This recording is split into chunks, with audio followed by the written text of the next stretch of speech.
I'm just going to introduce the final session now. We've had a lot about SWD this afternoon. We're going to move on to other pests now, with a number of presentations from both scientists and CTP PhD students at Niab at East Malling.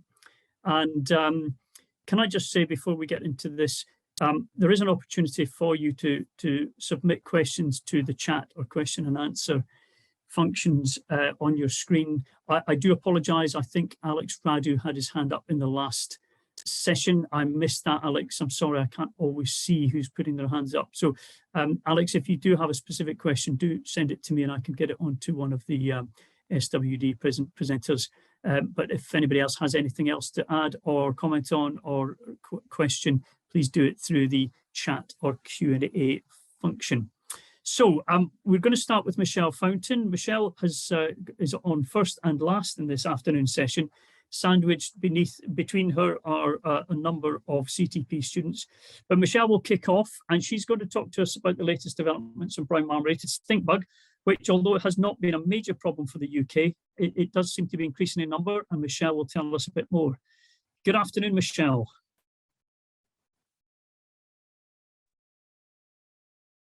Hopefully we have Michelle with us. We'll just try and lost the little icon to... We can see you now. We just need your presentation. Yeah, the icon just disappeared for me to share my presentation. I don't know if we can get that back for you. We'll do our best. I have to say we've been ably supported by a fantastic technical team.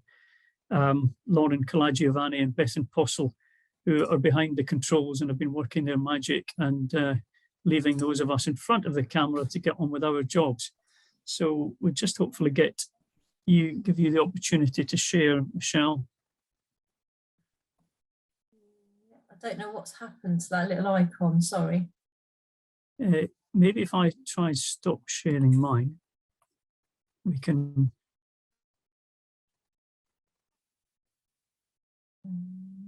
No, it's still not there. Is it possible to unallow me and then allow me again? Is that okay? Sorry.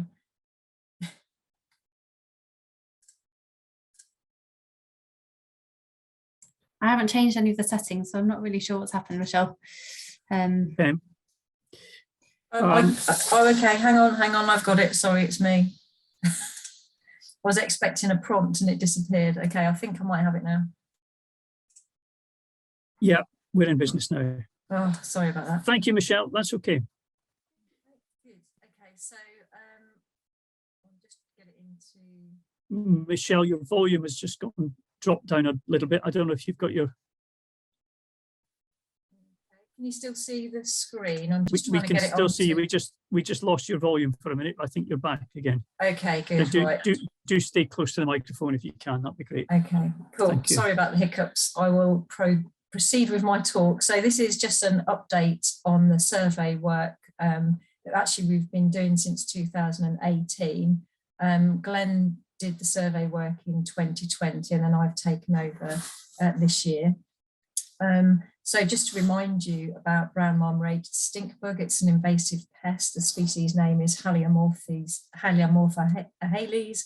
It lays eggs on the underside of leaves and it has 5 nymphal stages. And if you can see my cursor, you can see that the nymphs have these little spines on the kind of shoulders essentially. And this is one way that you can use to identify the nymphs. The adults, I find the easiest thing to look for, apart from the overall general appearance, are these 4 dots, also sort of next to the shoulder, and the white and dark coloured banding on the antennae, but they're not the only species to have that banding. They can have 1 or more generations per year, depending on temperature, and they're highly polyphagous and affect a range of different plant species and families. And of course, they're sap feeding, which leads to damage.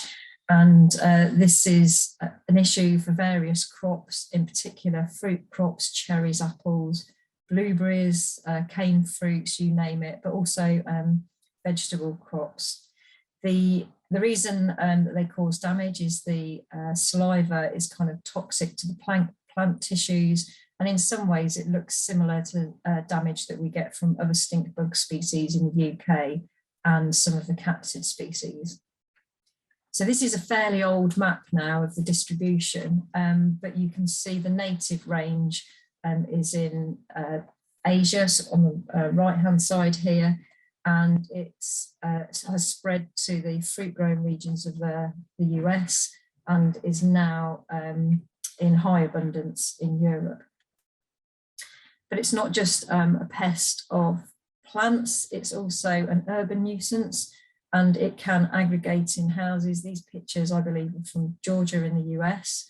And of course, because by its name, it's a stink bug, and so it does create a smell when it causes these aggregations. And here's a couple sweeping them off the porch of their house.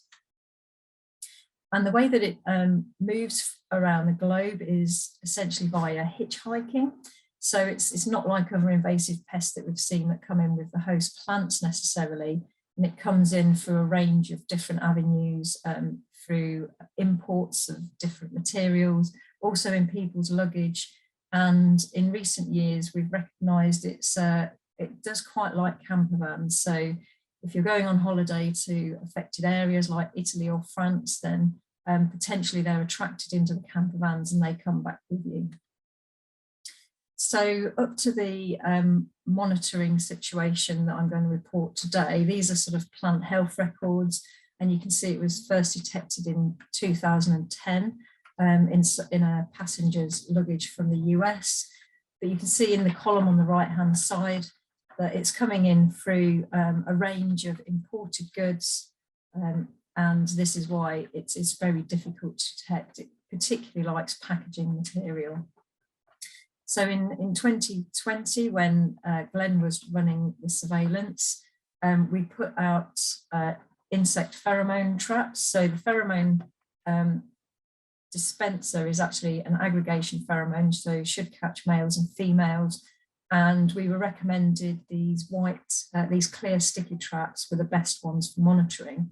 And so we placed these in as far as we could, particularly in the southeast, being warmer, to see if we could intercept any actively flying brown marmot stink bug. And then following on from that, Glenn did some work with some other authors looking at climate modelling for the potential for brown marmorated stink bug to establish in the UK. And you can see on these maps, the map on the right-hand side, that it's the highest potential to establish is in the south and the east, and also the Bristol Channel. And we know that in other areas, it does establish first in sort of heat hotspots, so city centres. And it's also particularly associated with city centres that have a large amount of sort of stone or paved areas, and that's believed to be because it can warm, it's obviously warmer there, and it can get through its generations more successfully. So following the model that Glenn and colleagues published, we then set the pheromone traps up again for monitoring in 2021, and we distributed them in inner city areas and also in areas where we'd had sightings before, but focused on the southeast and East Anglia. Oops, skipped one. So in 2020, the first stink bug on a pheromone trap was found at Rainham Marshes Nature Reserve, and this was by Yvonne Couch. She's pictured here in the left. And also in 2020, Max Barkley put a pheromone trap for us up in the Natural History Museum garden, and he captured a male specimen as well. And then in 2021, Glenn Powell moved as head of plant health to RHS Wisley, and he took a pheromone trap with him, and lo and behold, he put it in an Indian bean tree, which is known to be particularly attractive. The insects feed on the pods on the trees, and he caught a male last year in a pheromone trap at RHS Wisley. But alongside those pheromone trap catches, we've also been keeping an eye on different sites that record sightings of interesting insects. And so we've got the iNaturalist site here, iRecord. The Natural History Museum also have a Facebook page where people can send records of insects for identification. And one of the other things we did in 2021 was we had a press release, which may have been a bit of a mistake, because actually between myself and Glenn Powell at RHS, we had over 600 emails, and they're still coming in actually, so I've lost count of how many emails we've had, of reported sightings from the general public. Now, some of these sightings were sent without any evidence, but quite often when the pictures were sent, they weren't brown marmorated stink bug. But where there were positive sightings on these other websites, we've got quite a wide spread, and this is really reflective of the hitchhiking nature of the insect. So it's not moving up the country or down the country, it's actually just coming in randomly through packaging material and from people's holidays, so that we've got Wales, Essex, Yorkshire, Hampshire, Leicestershire, etc. And then last year was the first year that we'd actually got some positive identifications of female brown marmorated stink bug, and hence the ability to potentially begin to start seeing some eggs and larvae. And the other thing to note on this table is anything that is in black are records from 2021, and all the greyed out records are from 2018 to 2020. And we can see we've got, you know, more than double the number of records in 1 year compared to the previous, that sort of 4 or 5 years. Also, more recently, we've had a record from the Angus area of Scotland. And this particular person said she hadn't been on holiday anywhere, but so maybe this insect came in through packaging, potentially.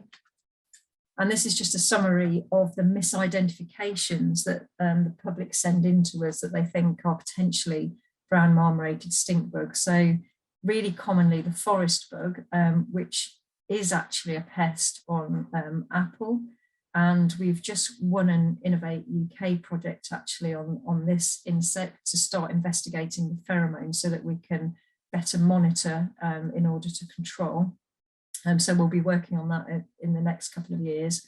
But there's all these other species as well that are commonly misidentified. Some, to my eye, don't really look like it at all, but there's this other invasive species, Western conifer seed bug as well. So I think we need to start thinking about producing some kind of application that the public can use to more easily identify whether brown marmorated stink bug is in their area. So in terms of monitoring, and for growers that want to monitor on their sites, we've been recommended these are the best for monitoring, the clear traps with the pheromone, but then potentially later on these sort of, they're more costly, but you do tend to get higher catches. And these tend to be used for mass trapping efforts. But the main control strategies, unfortunately, at the moment for brown marmorated stink bug, where it has become an invasive pest, are broad spectrum insecticides. Although some approaches are using just spraying the perimeter, and they're finding that where you've got reasonably low densities of the pest, that you can actually get away with spraying the perimeter of orchards, because that tends to be where most of the damage occurs initially. Another strategy here is these pheromone and insecticide impregnated, they're called ghost nets, which the insects are attracted to. So that's a kind of attract and kill strategy. I'm not quite sure where that approach would sit with CRD and with approval for the UK. So here we are again, we're back to insect mesh. This is very effective, but as you all know from your experience with Drosophila Suzuki, the integrity needs to be good, and it can be costly in terms of labour for raising and lowering when you need to get machinery in and out and ventilation. There are a couple of parasitoid wasps, they're egg parasitoids, and they have been shown to help in the control. These are native to the region of origin of brown marmorated stink bug, and I know that Cabby are working on potentially getting these approved in various areas of Europe. And in some cases, they have arrived with brown marmorated stinkbug into some of the regions that have been affected. But it's unlikely that brown marmorated stinkbug will be completely controlled by these parasitoids, and certainly not by generalist natural enemies. We've also got, Beth was talking earlier about native parasitoids of SWD, and we don't really have any information, or we have very little information on what parasitoids of our native stink bugs might also impact brown marmorated stink bugs. So that might be an area of focus in the future. So in conclusion, and to date, we've only found brown marmorated stink bug adults. This has included females in the last year. So it's likely that they might start to attempt to breeding populations in the UK now. The reported sightings have more than doubled last year, and other UK species that resemble brown marmorated stink bug are often being mistaken. So we need to get better at communicating and making sure that insects are not destroyed that are our native species. We'd like to be able to continue to monitor. As I said, it's doubled in the last year, so I think it's important that we keep an eye on the potential population build-up so that we can be ready to start control strategies.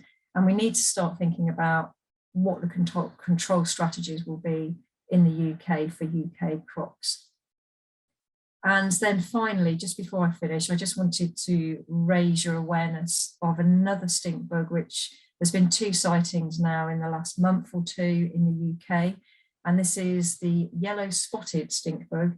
And again, it was also affecting various fruit types. It overwinters as an adult in the same way or similar to brown marmorated stink bug, but tends to be or has been found under bark and in natural crevices.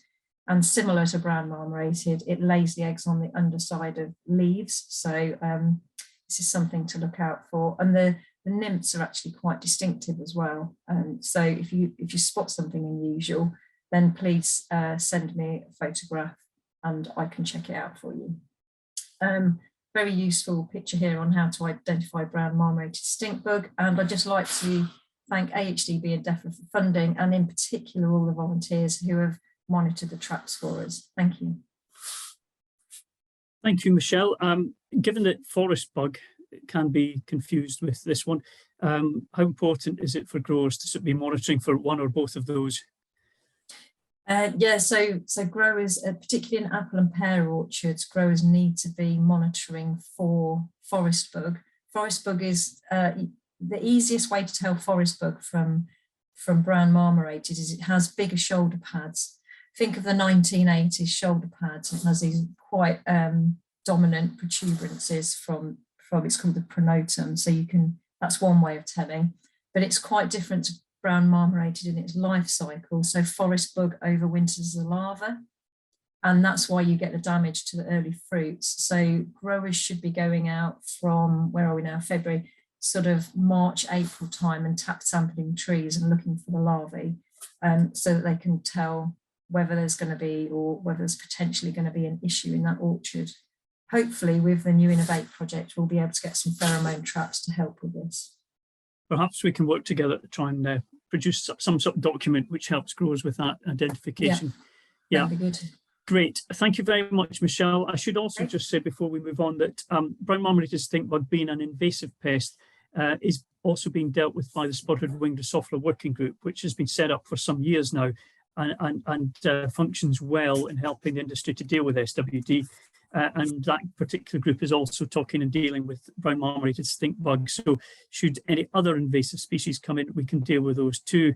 And Michelle and her team are continuing to monitor for these other invasive pests. So anyway, thank you, Michelle. And we will move on to our next speaker. Now, I mentioned earlier on about CTP students, collaborative training partnership students on fruit research. We heard from Chris Cook this morning, who was talking about soil beneficials in respect to apple replant disease. We've now got a series of CTP students. Our first is Cindanaya Godfrey. And Sid and I will be known to some of you who attended this event last year, because she introduced us to the work she's doing to look at resistance and susceptibility and interactions between apple and woolly aphids. We know woolly aphids is a massive problem for most apple growers. So Cinderaya, tell us what progress you've made in the last year.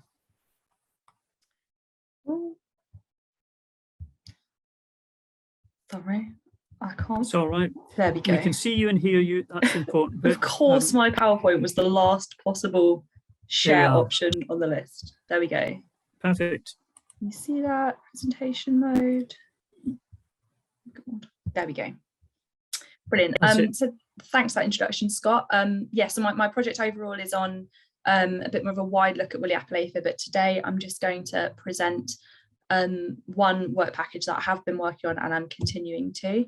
So I'll give you some key goals of the project, a bit of background about aphid life cycles. I'll present the results so far, and then offer you some context on that, and then future work and conclusions so far.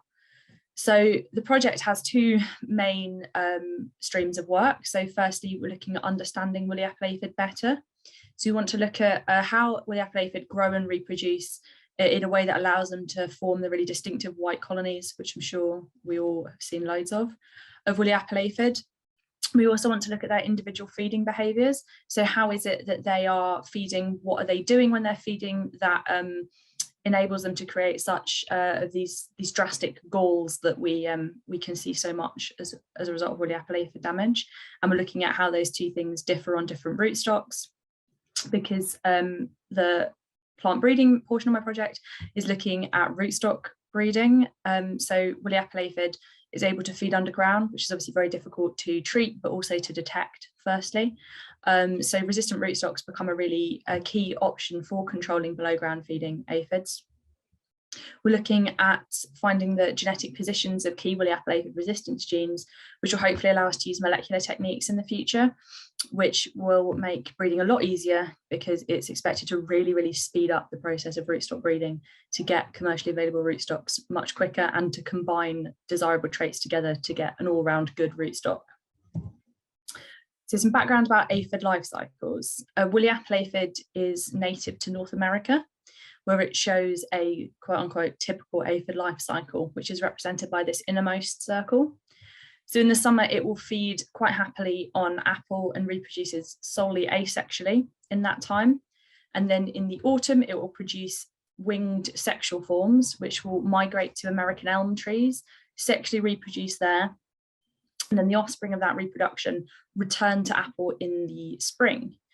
Some individuals that stay on apple will migrate down to the roots in the autumn and return back up in the spring. In the UK and in, as far as we know, all other countries around the world, woolly apple aphid has completely lost its sexual phase and exclusively reproduces asexually. It still has that moving down to the roots and back up life behaviour, which is very key for its control throughout the year.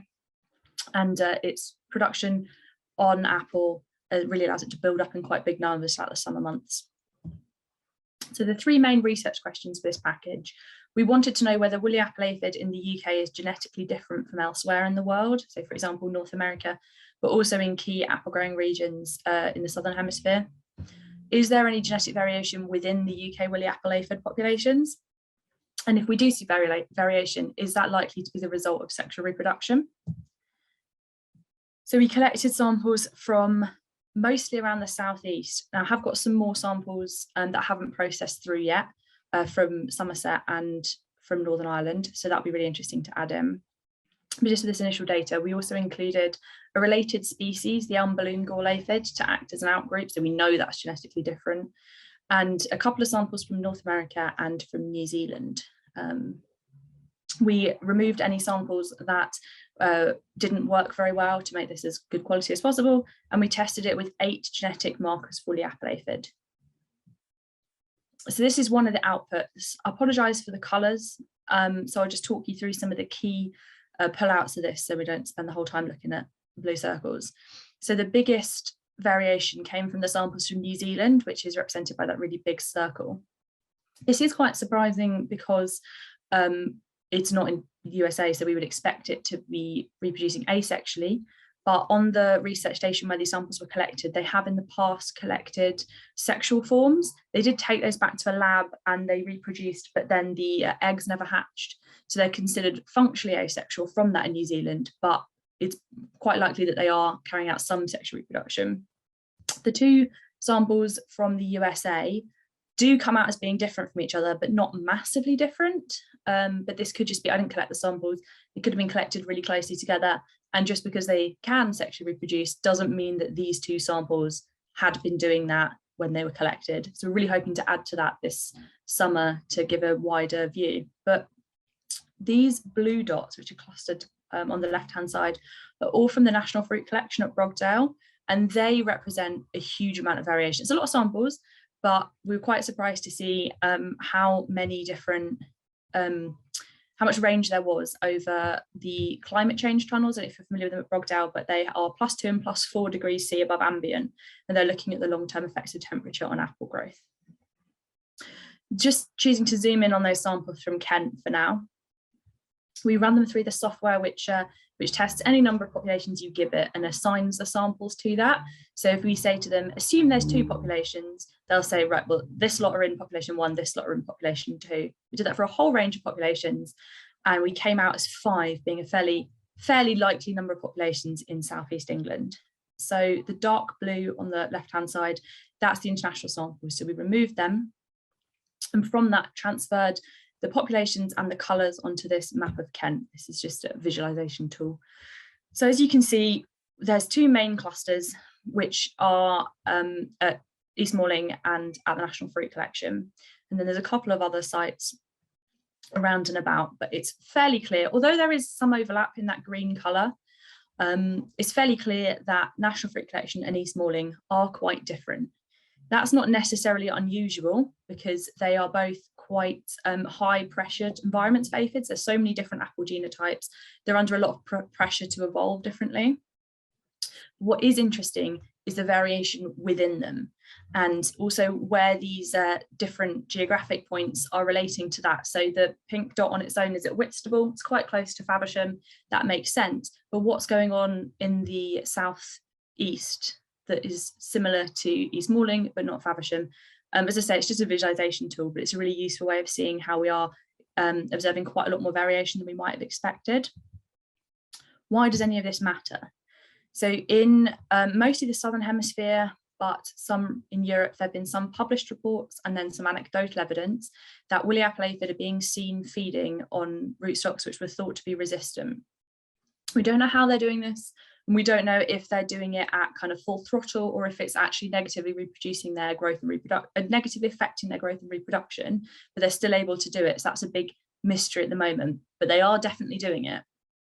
The reason that this is a problem with sexual reproduction is sexual reproduction allows genetic variation. If they do have genes for these resistance breaking traits that they're showing, they could be spread around a population much more easily if the population is sexually reproducing than if they're asexual. And this has not been reported yet, but should they develop an insecticide resistance gene, that would also be able to spread much more quickly around a sexually reproducing population. As I say, that last one is speculative, but it is definitely a potential future concern. So some conclusions based on this preliminary data. I think we can safely say that woolly apple aphid, from the small section that we have, is genetically different from aphids collected from the rest of the world. And we can definitely say that there's variation within the UK, but we don't really know if that's the result of sexual reproduction. It probably is. It could be random genetic drift over time, and it could be the result of multiple invasions from North America. But given that we're seeing high variation, for example, at Brogdale, very high variation between samples which were collected from neighbouring trees, I think we can say that there's a likelihood of sexual reproduction, although it's not definite yet. In the future, looking at developing some better markers, which will give much more fine views of variations. We can really get into the nitty-gritty of how samples are varying. We also want to collect a couple more key locations. As I say, I've got some samples from Somerset and Northern Ireland I haven't analysed yet, and also some from North America and Chile we're expecting to get, which will give a good bit more of an international view. We're also looking more whole organism at aphid performance on different rootstocks. So if we can get them feeding on these resistant rootstocks, what knock-on effect is that having on their growth and reproduction?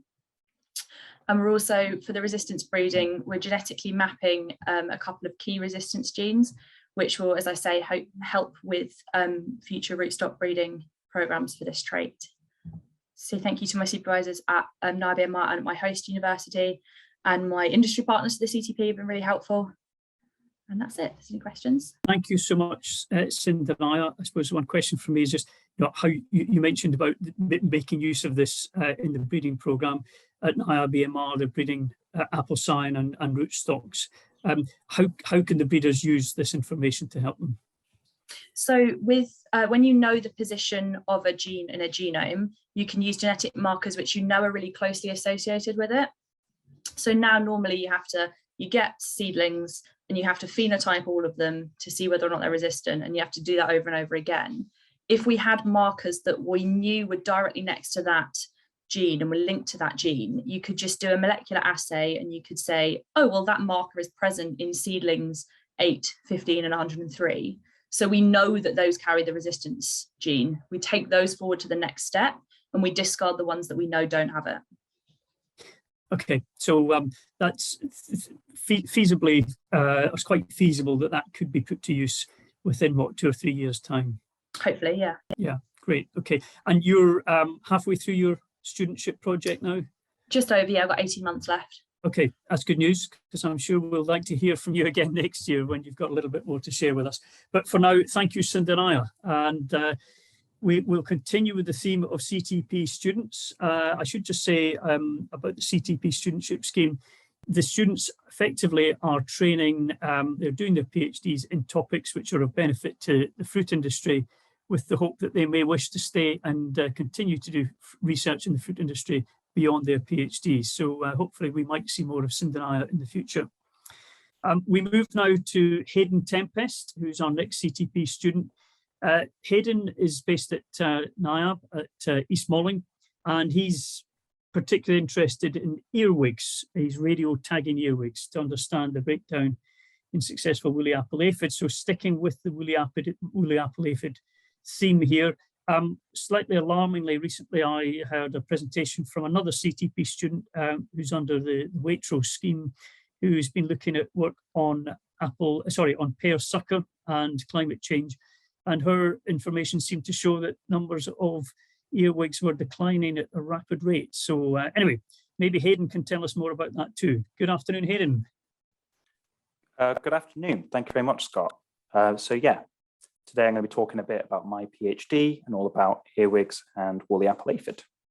So just to go over it very quickly again, Ariosoma lanigerum, the woolly apple aphid, is a really important pest in apple trees. It's a galling aphid, so it attacks the woody tissue of the trees and causes these tumor-like swellings that then interfere with the tree's nutrient cycling and prevent them from growing as well as they should.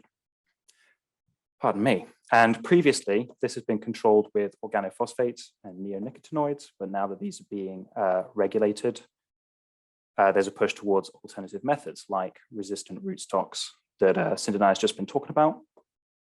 But another option is biocontrol. So the common European earwig, Forficula auricularia, is a particularly promising candidate for biocontrol of woolly apple aphid. These are nocturnal insects.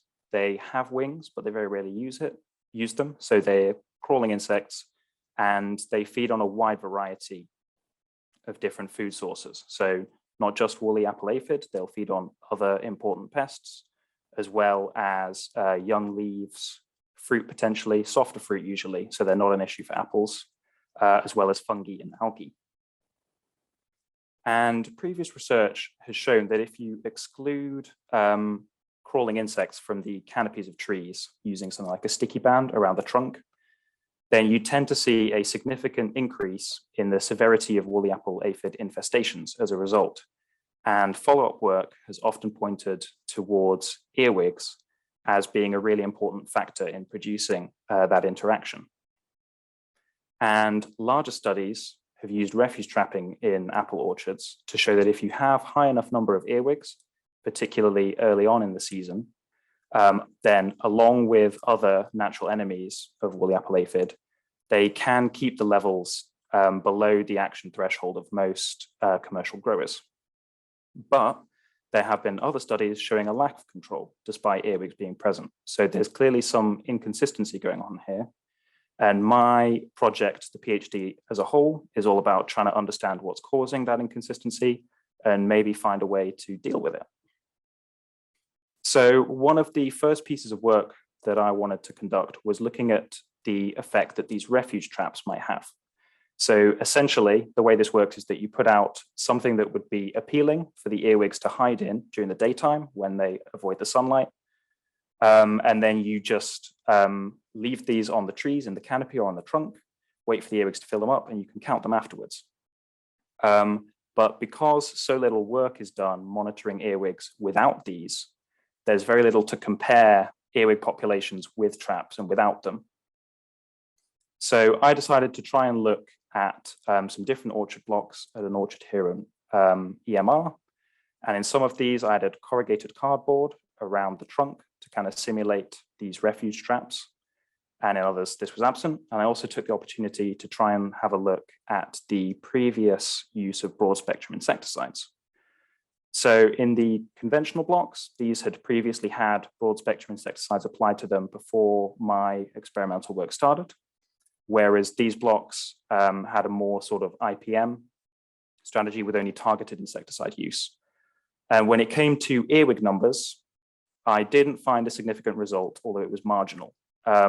So this seems to suggest that earwigs have recovered from any previous use of broad spectrum insecticides, but it's not a super clear result. When it comes to the woolly apple aphids, this was much clearer. So we can see that the colony count, the number of woolly apple aphid colonies I was finding per tree, was significantly lower in blocks that had previously been sprayed with the broad spectrum insecticides, despite the fact that that had ceased up to a year ago. When it comes to the shelters, however, I found significantly more earwigs foraging at night on trees which had the corrugated cardboard attached to the trunks. Unfortunately, however, this increase in earwig numbers did not seem to lead to a reduction in the colony count of the trees that the corrugated cardboard was applied to. So I was boosting earwig numbers, but interestingly, I wasn't seeing a reduction in the number of woolly apple aphid colonies. So obviously my job now is to try and explain, find out why that's occurred. So one of the things to bear in mind is that since my experiment, there's been a great study published showing that I might have been measuring the wrong thing. So the colony count, the number of different colonies may not decrease, but colony size or the number of aphids in a colony may actually be a better indicator of predation. But it's also worth bearing in mind that very little is currently known about earwig foraging behavior because of their nocturnal habits. So I'm hoping to conduct some RFID experiments in the future. So RFID stands for radio frequency identification. And the way I like to think about it is like the anti-shoplifting barriers at a supermarket. And in fact, it's the same technology that I'll be using, just a much more scaled down version of this. So you can see here, these are pictures of the particular antenna that I'll be using. And you can see this one attached to a beehive, which is what they're originally designed for. So the idea with these is that you glue a tag to the back of the insect that you're interested in studying. And then every time it passes through the tunnel here, you get a timestamp as well as the identity of the insect.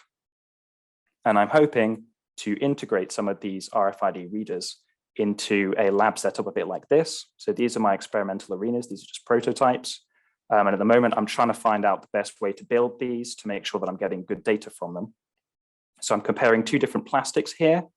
And the idea is that the RFID reader will be installed around this tube. And then I will get a reading from that every time an earwig travels from the larger box into the smaller box or vice versa. And so for this preliminary study, where I'm just looking at the different materials, I've added a wig nest as shelter, a small tray of cat food, and some distilled water. So the earwigs have every incentive to move into this big box. I release them into the small one, And I'm just at the moment just measuring how willing they are to travel through these different types of plastic. But once the experimental setup is done and working, I can start asking some more interesting questions. So one of the things to consider is earwigs eat this huge variety of different food sources.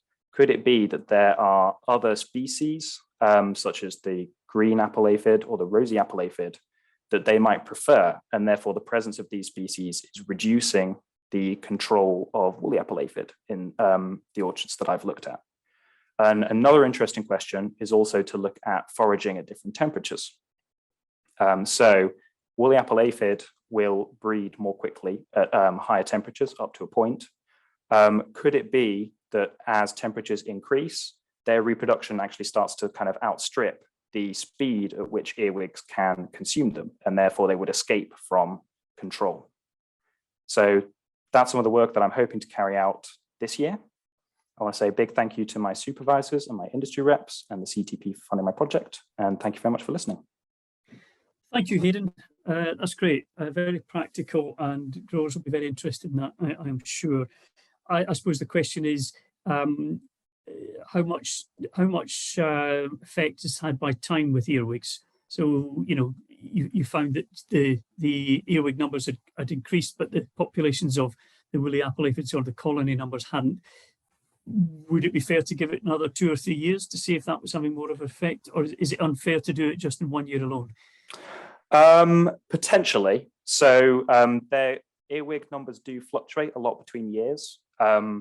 So it could be that if there's been a series of particularly bad years for earwigs, which some people are suggesting sort of anecdotally to me, then potentially I'm seeing a reduced effect of them at the moment. But they're a residential predator so they should typically be persisting in the orchard year round. Obviously they'll be inactive, but this is one of the real benefits they have over.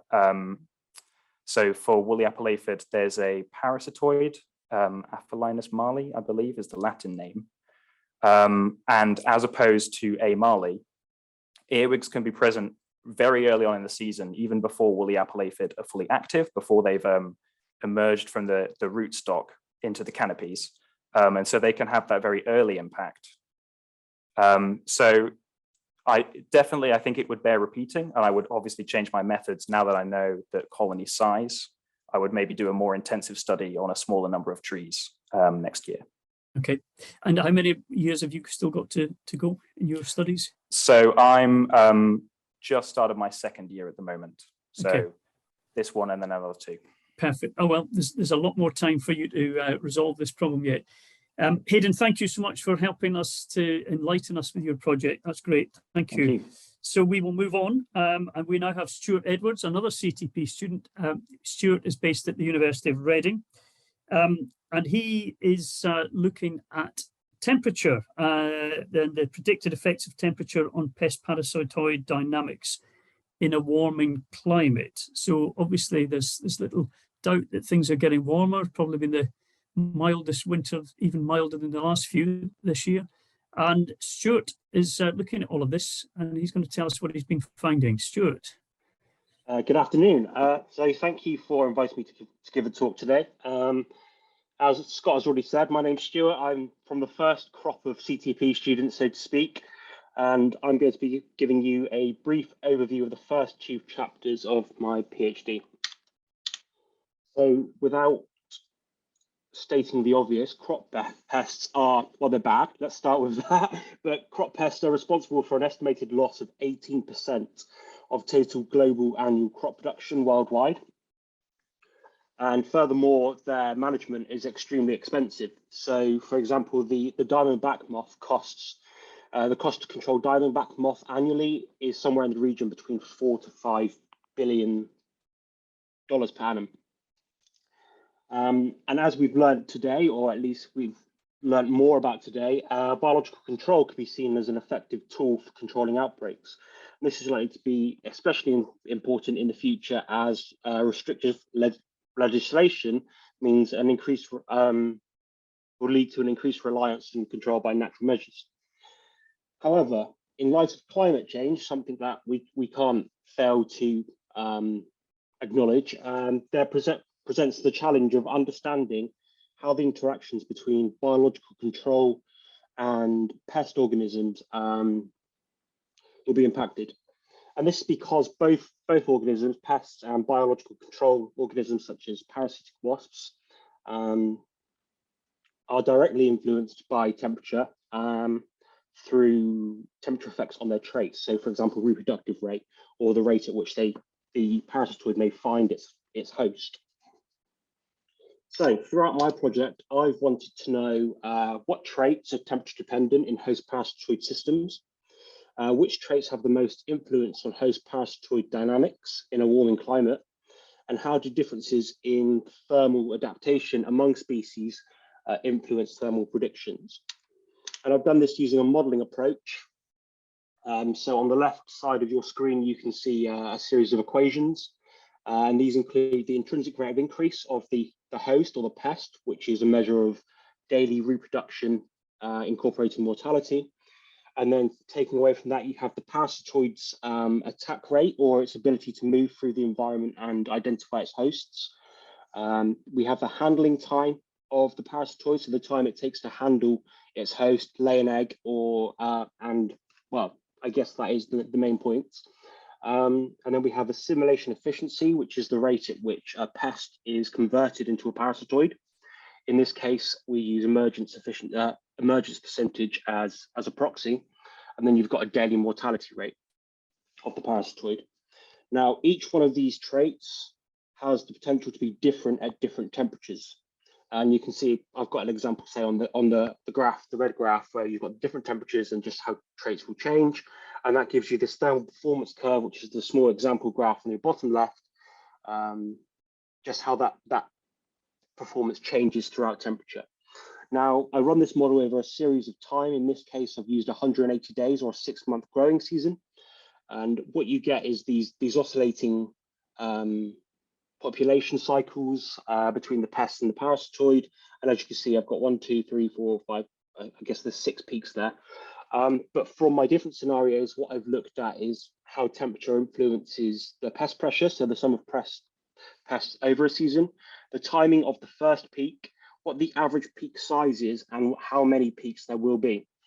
So to address the first question, I think it's the first question, yeah, we've used the second question.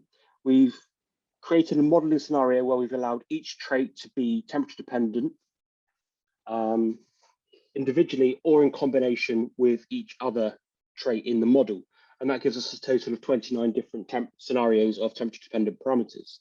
Now, my data was sourced from the functional response database called Forage, which is a database which characterizes the functional response or compiles data on the functional response of many living organisms, but I filtered them to parasitoids in this case, and then used the primary literature to fill in the blanks for the missing parameter values. The data was standardized in this case to a proportion of a species maximum, which allowed me to quantify the thermal performance curve for each trait in a standardized way. And this was also rescaled to a standardized thermal optima to allow for host and parasitoid to have the same, at least in my conceptual examples, to have the same thermal optimal temperature. So the same temperature which they operate at their best, for example. Once I had these curves, we ran through thermodynamic models to work out which was the best fit for to fit a curve to the temperature performance, and then extrapolated that data between biologically relevant temperatures. In my case, it was 17 to 40 degrees, and that's just a factor to do with the amount of data that was available. Of course, in the UK, we will experience a lot lower temperatures, but future studies will obviously help to address that. So what did we find out? Well, we found out that all model parameters were temperature dependent. So the intrinsic rate of increase shows a unimodal response to temperature. So temperature performance slowly increases up to an optimal temperature and then steeply declines. Our attack rate and handling time both showed little responses to temperature at higher temperatures.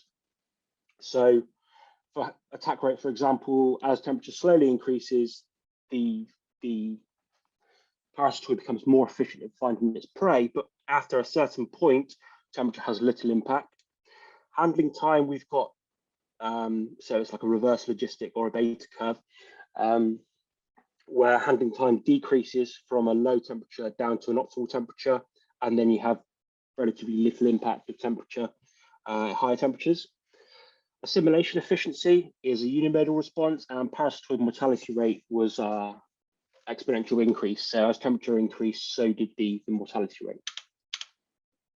Now, to work out which trait or traits are most important in modeling host parasitoid population dynamics, as I mentioned before, we compared 29 different scenarios and then used a sum of squares approach to work out the difference from the full model. So as you can see here, intrinsic rate of increase is featured in the majority of top models here. And this could be this is shown by the red line on my big graph up the top. And so what is really important to know here is one of the important questions we asked was, is it worth knowing the temperature dependence of the parasitoid in this case?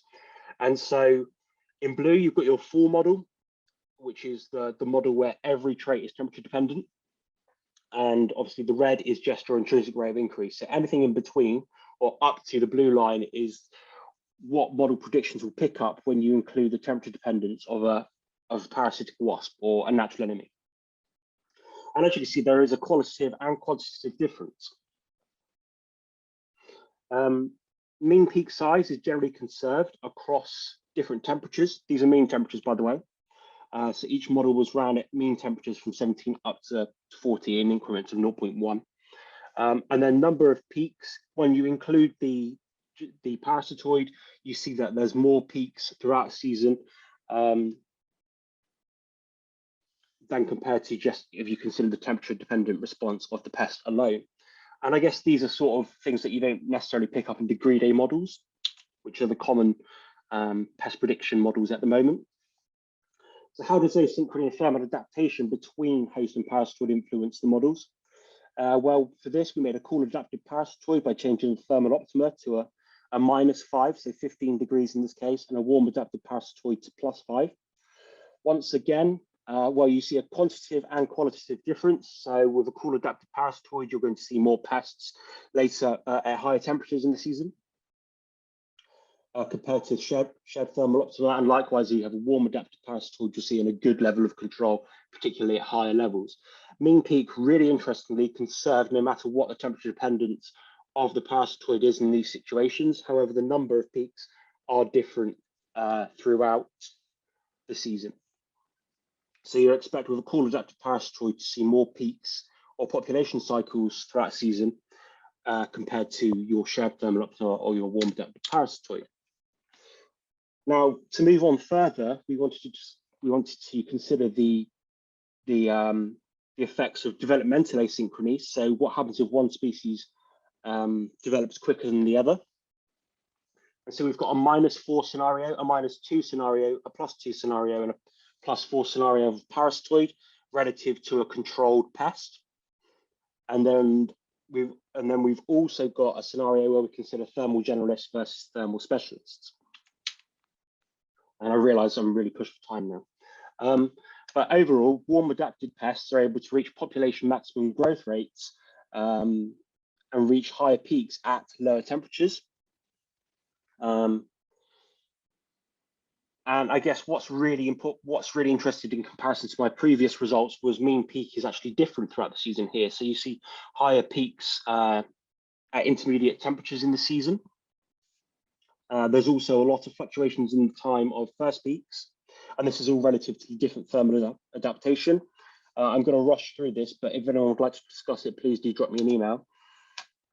And then when it comes to thermal generalists versus thermal specialists, obviously thermal specialists are going to be really efficient at controlling their pests at intermediate temperatures. However, at temperatures either side of that, you're not going to get an efficient biological control organism. However, this may be beneficial if increased temperatures are close to the optimum of the parasitoid, I suppose, which is something we should consider when looking at biological control in the future. Overall, there's a lot of deficiencies in the data currently available on temperature dependence of traits. And so certainly in the papers that we're bringing out, we're really stressing the fact that we really need to get a good measurement of traits at different temperatures and a good number of temperatures as well. And a lot of these examples that I've used today are from pests and parasitoids, not from the UK. So, I mean, it would be really interesting if we started some studies on UK pests and work out the temperature dependence of UK pests and parasitoids to work into this research. Models that do not consider thermal asynchrony and trait performance are likely to dramatically over or underestimate pest control relative to their thermal adaptation. But overall, we can say that biological control in the future, climate change relies on understanding the thermal relationship between interacting species and their key traits. So what are my future plans? Well, my future plans are to produce the next chapter, which will consider temperature variability, and that will be modeled to temperatures of key fruit growing regions in the UK, so probably more relevance to everyone here. I'm then going to run out of time and money, so if anyone has any job openings coming up, please drop me an email. And it would be really interesting to consider spatially explicit studies within patch temperature differences.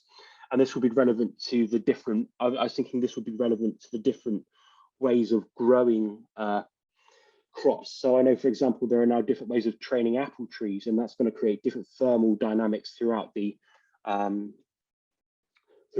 structure of the trees itself, which will in turn influence the structural dynamic, the population dynamics of the species within.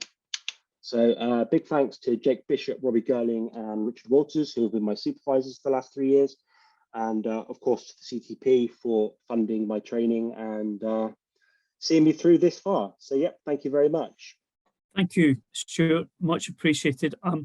We haven't got any questions. I had one in my mind, but I think we better move on because I'm conscious of time. So thank you for now. Good luck with the job hunting, and do keep in touch and let us know how things go. We've just got one more CTP studentship presentation before Michelle's final closing presentation.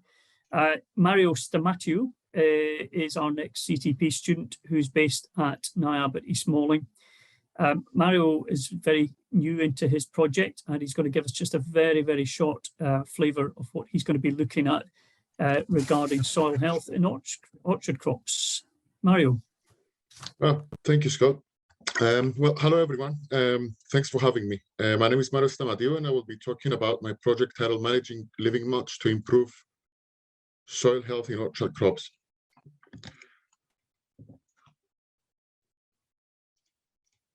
This presentation will discuss a brief overview of the project's rationale, its overarching aims and hypotheses, the approaches used to investigate them, and finally the conclusions and future work. Beginning with the project's rationale, conventional management practices in perennial systems like the mechanized application of fertilizers are used as a quick fix to imitate natural processes and keep production stable. However, these practices are not sustainable and negatively impact biodiversity responsible for driving critical agroecological processes like nutrient cycling. As a result, field production is reduced, reducing profits and increasing expenses to resolve the issues caused by such practices. An alternative to conventional practices is ecologically intensifying the agricultural ecosystem by growing cover crops in the orchard alleyways. Cover crops support beneficial soil biota responsible for decomposition and nutrient cycling in annual agricultural ecosystems. However, research remains limited on the use of cover crops in orchards. Specifically, knowledge remains little on their effects on soil biota responsible for nutrient cycling and how to match their management with critical nutritional tree requirement phases. So these projects aims to discover how different cover crop mixtures alter the soil's microbial diversity and function in orchards, while relating those changes to uphold tree health and establishment productivity. The project's overarching aim is to investigate the effects of different cover crop mixes on soil chemical, physical, and biological properties of soil, emphasizing on the microorganisms responsible for nitrogen cycling and how these changes might affect tree health and establishment. It is hypothesized that the cover crops will alter critical soil attributes for the best, affecting microbial communities responsible for nitrogen cycling in the process, while improving tree health and establishment productivity. To achieve the project's main goals, I'm investigating the hypothesis with field and pod experiments. We currently have 3 field experiments at Niab BMR and Bardsleys in Marden, and a pod experiment is being set up in March at Niab BMR. In the first 2 experiments, we're testing the effects of combinations of wildflowers, legumes, brassicas, and grasses on soil health and how they affect the growth and yield of gala apple trees grafted onto 2 different rootstocks planted at around the same time.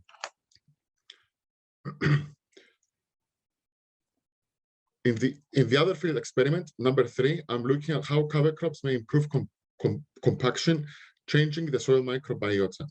In the pod experiment, I will be looking at the spatial and temporal changes in soil microbiota caused by cover crops. Results. There were no significant differences in the average leaf chlorophyll content and tree circumferences among the cover crop treatments. And there was also no significant differences were recorded on the average pH and water content. In one of the experiments, chicory was found to chicory reduced compaction the most compared to the Meadow mixture in Sign Point. Conclusions.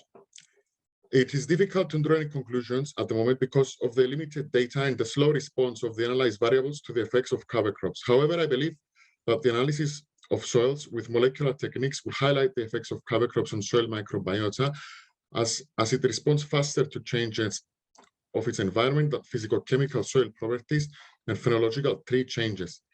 The investigation will continue with future work, including the molecular, chemical, and physical analysis of soil properties and the study of the effects of cover crops on tree health and establishment and productivity until 2024. And with that, I'm finished. I would like to express my special thanks and gratitude to my supervisors who gave me the opportunity to do this wonderful project on the topic, allowing me to do a lot of research and learning so many new things. And I'm also thankful to the lab technicians at Niab BMR and the farm management teams for their Thank you, Mario. continue. Thank you very much indeed, Mario. I was a little bit unkind to Mario because he's just very, very new into this project.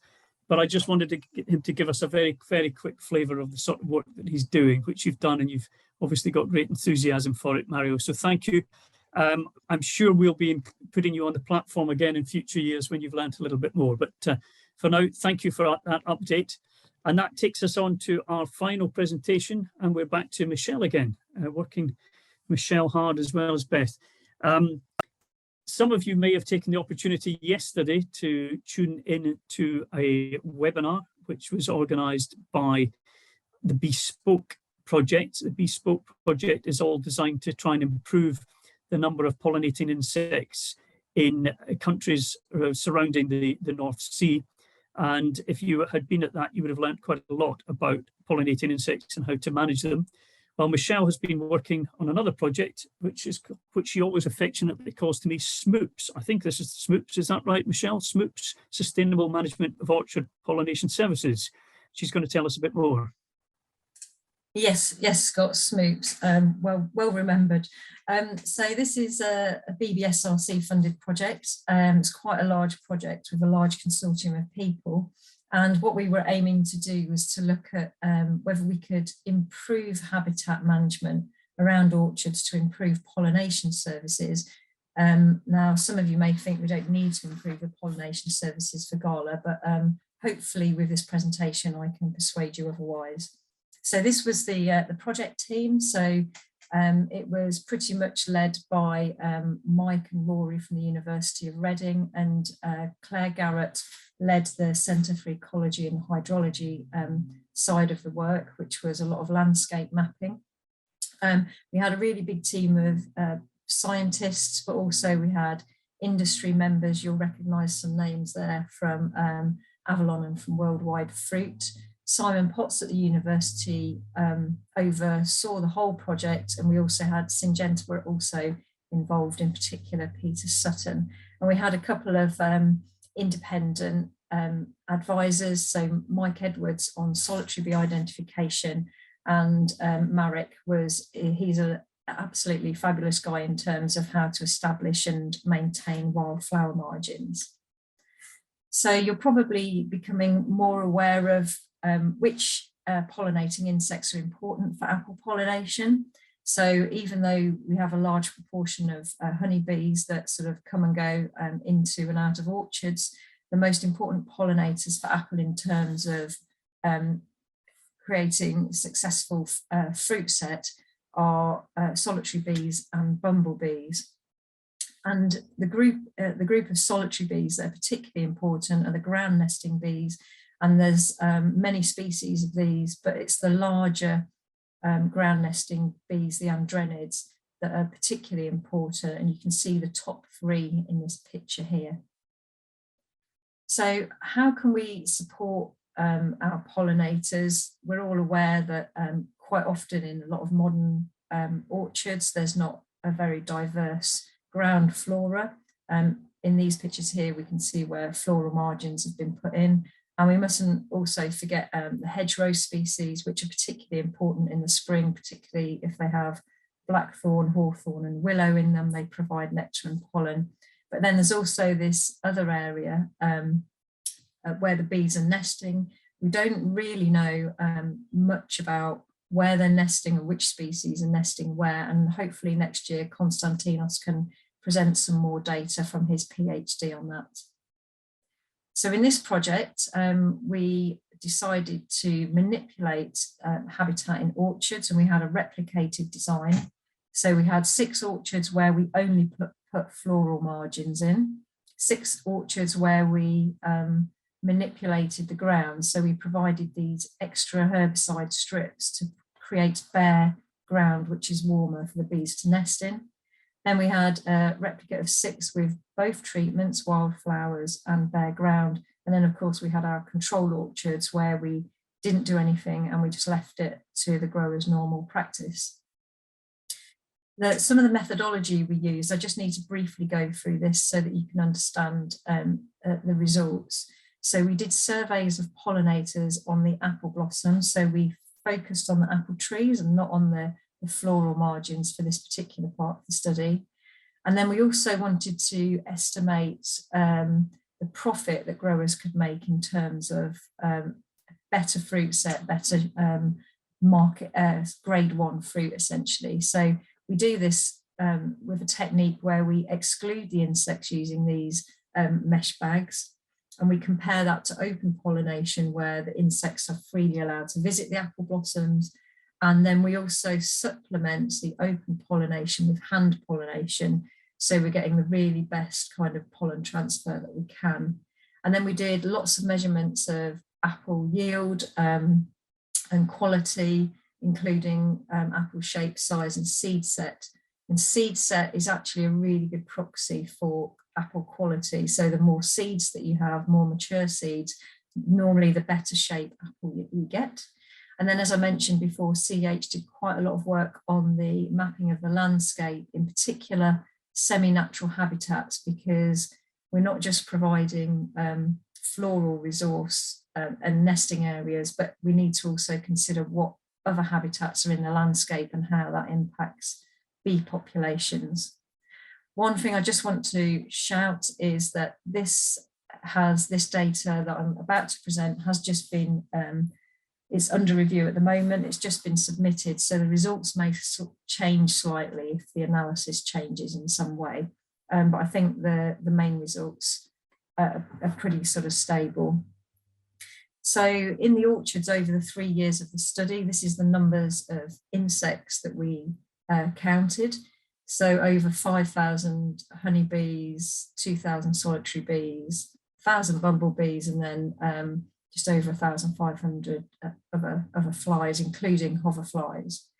And one of the main outputs of the research shows that wherever we put wildflower sowings next to orchards, with or without the nesting habitat, we increase the numbers of solitary bees visiting the apple blossoms by more than 20%, So it was within the 3 years of the project, setting them up, we had a really positive impact on the number of solitary bees visiting apple blossoms. And we know they're the most important pollinators, so that was a really good effect. What we didn't see though, is we didn't see increased bee numbers visiting apple blossoms as a result of our herbicided strips. And we think we're starting to unpick the reasons for that, potentially because the bees that are pollinating apple aren't using those particular strips, it's other species. But as I said, we will hopefully present some data on that next year. We also found that where we had a higher proportion of semi-natural habitats, so if you remember that's broadleaf woodland and sort of natural grassland areas where there are flowering species. If you have that sort of habitat within 500 metres of your orchard, you're also going to have a good impact on solitary bee numbers visiting apple blossoms. And we also saw a similar trend for bumblebees here at the bottom by year 3. So the first charts are the 2017 year 1, and you can see we're improving the numbers of bumblebees and solitary bees with the habitat. And obviously bumblebees can travel further than solitary bees, so they respond at much greater distances. In terms of flies and hoverflies, the impact that we had on them with our manipulations was pretty low. And in actual fact, the semi-natural habitat seems to pull hoverflies and flies away from the orchards. However, where we put wildflower margins in next to orchards, we did have a slight increase in the numbers of hoverflies into the orchards, and that's probably spillover from those wildflower habitats. Now, the impacts on honeybees were sometimes positive, sometimes negative, and sometimes neutral, and it really varied from year to year. One possible explanation for this unpredictable response is that honeybees tend to recruit the hive depending on what they've found in the local environment. So the picture here shows, it's a picture of the waggle dance. So if a female bee goes out and finds a really good food resource, so for example, an oilseed rape crop near to your apple orchard, she will go back and inform the rest of the hive that this is a really good source of food, you need to get out there now, and they'll recruit most of the hive to that crop. So this is why we think that honeybees are good for supplementary pollination, but they're probably not reliable from year to year and depending what else is in the landscape. This slide looks busy, but don't worry too much about all the detail. If you look at the colours on the chart, so the red bars in each chart are the excluded treatment where we bagged the blossoms. The green bars are the open treatment where we just allowed nature to take its course. And then the blue bars are the hand pollination. So it was insect visits plus a bit of additional hand pollination to optimize that. And the overall picture from this is that wherever we had hand pollination, we basically had a better response of the fruit on the trees. So insect and hand pollination, it both increased apple size, apple weight, shape and seed number, and they're correlated. And it also increased the pre-thinning and the final fruit set, which increased yields. However, what we did find was that where we had hand pollinated on top of the insect pollination, we did get better fruit set and seed number compared to just insect pollination alone. And this points to the fact that there may be pollination deficits within our gala orchards in the UK. So fruit size was positively impacted by solitary bees. So it was the solitary bees that were having a good impact on fruit size, and seed set and initial fruit set were impacted by bumblebees. So again, the combination of improving habitat for solitary bees and bumblebees will have a positive impact on yields and fruit quality. So we put some figures, I say we, this was done by the University of Reading, they put some figures on the outputs from that data. And what they found was that insect pollinators contributed a mean increase in Gala apple net output of £15,000 per hectare. And the deficit, we also found that the pollination deficit varied depending on year, and this could be attributed to weather conditions, of course. And with the smallest just over £1,000 per hectare up to £11,000. And actually the mean economic deficit across those years was about £6,000. So there is some more money to be made essentially if we can get the pollination in our apple orchards better. So in conclusion, pollination deficits exist in UK commercial apple orchards, leading to missed economic opportunities, but increasing numbers of wild bumblebees and solitary bees might mitigate some of this loss. And one way of doing this is providing floral resources to increase numbers of solitary bees visiting the apple blossoms. So in terms of recommendations, one thing that growers could do is they could identify where they do have good floral resources and protect those areas and make sure they're maintained. They could enhance and improve areas that are sort of suboptimal. And another important thing to do is to connect these areas up using corridors. That could be flower strips, woodlands, hedgerows, so that invertebrates can move around the landscape. And also obviously creating new areas where particular areas of the farm are lacking heterogeneity. And I've talked mostly today about pollinators, but Beth was mentioning floral resource for parasitoids earlier. And we know that parasitoids don't move very far. So actually by incorporating floral resources into the alleyways of orchards, you can have a much greater impact, particularly on natural enemies and smaller insects. But don't just think about floral resources in isolation. You also need to provide habitat for other parts of the life cycle. So bumblebees need long, undisturbed grassy areas to nest. And as we mentioned, there are nesting requirements of other bee species as well. And then just before I finish, I just wanted to point you to some resources, some which Scott mentioned earlier. If you go to if you put into Google bee spoke with 2 E's for bee, hyphen NSR for North Sea region, you'll come across a website where you can download these guides on how to establish wildflower margins, but also a guide on how to monitor your pollinators on the farm. So you can actually see whether you're starting to have a positive impact. And it only takes sort of 15 minutes on a sunny day when the apples are in flower, and you can then compare between years whether you're having a positive impact. There's also this really good book if you want a bit more detail on how to establish wildflowers and what flowers to select to give you longevity through the season in and around your crops. And finally, I just want to thank all the collaborators on this project, but especially the growers. There were lots of growers involved in this project who allowed us to do some manipulations on the sides of their orchards. Thank you very much, Scott, and that's it. Thank you very much indeed, Michelle. I was just going to give that a plug, the Bespoke Publications, but you did it for me. There is one question, although I think you probably answered it, but I'll pose it anyway.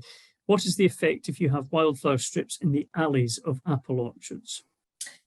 Yeah, so I mean, in my opinion, actually putting them in the alleyways is more optimal than having them on the sides. As I mentioned before, the smaller species can literally just jump from the alleyways into the trees. With the work that was funded by AHDB, we were finding in particular spiders are increased in apple trees, and we also in some years got reduced aphid numbers, reduced codling damage to the fruit as well. So it's a bit of a wasted resource in terms of area, the alleyways. So if you can actually incorporate some beneficial kind of control measures in, that seems to me the most appropriate use. Good. Okay. Well, I think we've gone beyond our estimated time of ending. So I think we'll draw it to a close. Michelle, thank you so much for both of your presentations this afternoon. That's wonderful. I'm going to just try and share my screen again at this point, if I can.